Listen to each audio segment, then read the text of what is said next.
അമ്മയുടെ സ്പെഷ്യൽ മീൻകറി റെസിപ്പി നോക്കാം. അതിനായി തക്കാളി, കഷ്ണങ്ങളാക്കി അരിഞ്ഞ മാങ്ങ, ഉള്ളി, പച്ചമുളക്, വെളുത്തുള്ളി, ചെറിയ കഷ്ണങ്ങളാക്കി അരിഞ്ഞ ഇഞ്ചി, ഇത്രയും ഇൻഗ്രീഡിയൻസ് ആണ് ഇതിലേക്ക് വേണ്ടത്. ഇന്ന് അയിലയാണ് കിട്ടിയത്, അപ്പോൾ അയിലക്കറിയാണ് വെക്കുന്നത്. പുളിവെള്ളം, അടുപ്പ് കത്തിച്ചു. ഇനി അതിലേക്ക് വെളിച്ചെണ്ണ ഒഴിച്ചു കൊടുക്കാം.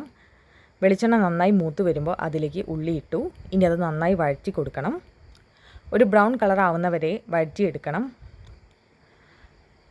അതിനുശേഷമാണ് അതിലേക്ക് തക്കാളി, വെളുത്തുള്ളി, പച്ചമുളക്, അതുപോലെ തന്നെ ഇഞ്ചി ഇത്ര ഇട്ട് കൊടുക്കുക.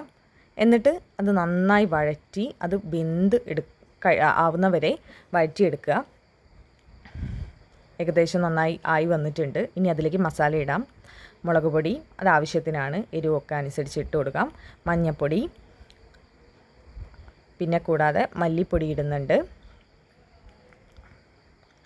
അതിനുശേഷം ഒരു പിഞ്ച് ഉലുവ പൊടിച്ചതും അതുപോലെ തന്നെ പെരിഞ്ജീരകവും, തിളപ്പിച്ച് വെച്ച വെള്ളം ഇതിലേക്ക് ഒഴിച്ചു കൊടുക്കാം. എന്നിട്ട് നന്നായി മിക്സ് ചെയ്യുക. അതിലേക്കാണ് മാങ്ങ ഇട്ട് കൊടുക്കേണ്ടത്. അപ്പം മാങ്ങ ഇട്ട് കഴിഞ്ഞതിന് ശേഷം നന്നായി ഒന്ന് മിക്സ് ചെയ്തതിന് ശേഷം പുളിവെള്ളം ഒഴിച്ചു കൊടുക്കുക. ആ പുളിവെള്ളത്തിൽ കിടന്നിട്ട് എല്ലാം ഒന്ന് തിളച്ച് വരണം. അതിനായിട്ട് മൂടി വയ്ക്കുന്നുണ്ട്.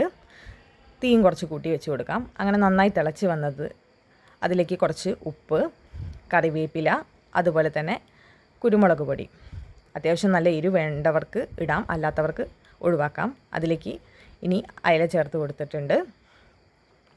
എന്നിട്ട് അതൊന്ന് തിളച്ച് വരുമ്പോഴേക്കും നമുക്ക് കടുക് പൊട്ടിച്ചെടുക്കാം. കടുക് പൊട്ടിച്ച് അതിലേക്ക് ഒഴിച്ച് കഴിഞ്ഞ് പാത്രത്തിലേക്ക് മാറ്റിയാൽ മീൻകറി റെഡി.